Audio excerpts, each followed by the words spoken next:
অনেককে জিজ্ঞেস করছি, তোমাকেও আবার জিজ্ঞেস করবো, এরাও মানুষ। গ্রামেতেই যেন একটা কোথাও বারে বারে, যেমন আমাদের এখন পরিবেশে সারাক্ষণ আমরা কোথাও গিয়ে বোঝানোর চেষ্টা করছি বা বারে বারে মনে করে দেওয়ার চেষ্টা করছি যে আমরা মানুষ, মনুষ্যত্ব আমাদের এখনো বেঁচে আছে, তার সাথে কি রিলেট করছে ছবিটা? দেখো, পুরো ছবিটা এখনো পর্যন্ত আমার ঢোকা হয়নি, মানে আমি এখন পুরো স্ক্রিপ্ট এখনো পড়ি। কারণ অমিত যে রূপকলা কেন্দ্রের সঙ্গে আমার আলাপ বহু বছর আছে, বহু বছর। তো অমিত, ও আমার খুব ভালো বন্ধু, প্লাস এখানে ডিরেক্টরও অমিত রয়েছে। তো ও যখন আমি বলি যে দেখ আমার একটু সমস্যা আছে, মানে এই সময় দাঁড়িয়ে ভগবান দাসের জন্য যা ডেটপত্র আছে, আমার শোজ আছে, অ্যাডভার্টাইজমেন্ট আছে, সেখানে দাঁড়িয়ে আমি কি করবো এই ছবিটা।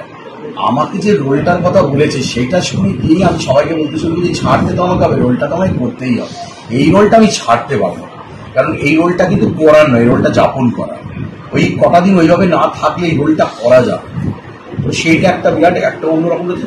গল্পটা বলেছে, বলিষ্ঠ অভিনেতারা রয়েছে, তারা রয়েছে, তবে খুব অর্গানাইজড একটা, মানে আমার স্ক্রিপ্ট দেওয়া থেকে, আমরা তো একটু পুরোনো সময়েও কাজ করেছি, যেখানে স্ক্রিপ্ট দেওয়া, একটা মহরত, একটা দেখা হওয়া, একটা বসা, একটা স্ক্রিপ্ট রিডিং, সব খুব প্রসেসের মধ্যে দিয়ে যেত আর কি। এবং একটারও ট্রেনে উঠে আউটডোর গেলে তার জন্য প্রোডাকশন ম্যানেজার এসে লাগিয়ে থাকে। এদেরও দেখছি প্রথম থেকে একটা সফট কপি এলো, তারপর একটা হার্ড কপি গেল, তারপরে আজকে একটা বিশেষ দিন বছরে, তখন একটা তাদের বাড়িতে মহরত হচ্ছে, আমরা একসঙ্গে দেখা করছি, আমাদের সহ অভিনেতারা রয়েছে, অ্যাসোসিয়েটস যারা রয়েছে সিনেমার সঙ্গে তারা রয়েছে। সুতরাং আমার প্রসেসটা খুব ভালো লাগছে। তোমাকে যদি জিজ্ঞাসা করা হয় রোলের ব্যাপারে, তুমি না, জিজ্ঞাসাও করছি না, কারণ রোলটা শুধু আমি শুনেছি, আর মানে সেই রোলটা তো শোনা, আর মানে মহেশ গল্পটা কারণ মুখ থেকে শোনা, আর মহেশটা পড়া তো আর এক নয়। তোমাকে যদি এটা জিজ্ঞাসা করে যে বিশ্বনাথ বসুকে কতটা ওই রোলটা ছাপিয়ে যেতে পারবে, সেটা কি বলবো, শুনে কি মনে হয়? সেটা তো মানে বলে না, ভগবানের দিকে 2 পায়ে গেলে ভগবান তোমার দিকে 4 পায়ে গেবে। আগে তো বিশ্বনাথ বসুকে তার কাছে যেতে হবে, তবে না সে এসে বিশ্বনাথ বসুকে আদর করবে, থাকবে, তার বিশ্বনাথ বসুর মধ্যে বিচরণ করবে। তবে আগে বিশ্বনাথ বসুকে তার কাছে যেতে হবে। আর এই যে দীপাবলির এই আমেজের মধ্যে এই বাঙালিয়ানা সাজে মোহরাতে আবার এসেছো, যে মোহরাত আস্তে আস্তে কিন্তু আমরা দেখছি বাংলা ছবি থেকে হারিয়ে যাচ্ছে, যেটা আগে প্রায় প্রত্যেকটা সিনেমায় হতো, এখন খুব কম হয়। এই সাজটা কি আজকে সেই কারণে আরো স্পেশাল? আমি তো সবসময় পায়জামা পাঞ্জাবি পরি এখন। আমার বাড়িতে এই নিয়ে বিরাট বিদ্রোহ চলেছে বেশ কিছু বছর ধরে।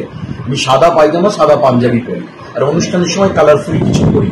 কারণ আমি যাদের মাঝখানে বড় হয়েছি তারা সবাই ধুতি পাঞ্জাবিই করতেন, সাদা ধুতি পাঞ্জাবি, বাঙালি লোক ছিল। আমার বাবা ধুতি পাঞ্জাবি পরে অফিস যেতেন, পায়জামা পাঞ্জাবি করতেন। আমার জ্যাঠা আছেন 87 বছরের, তিনি এখনো পায়জামা আর বাংলা শার্ট পরেন।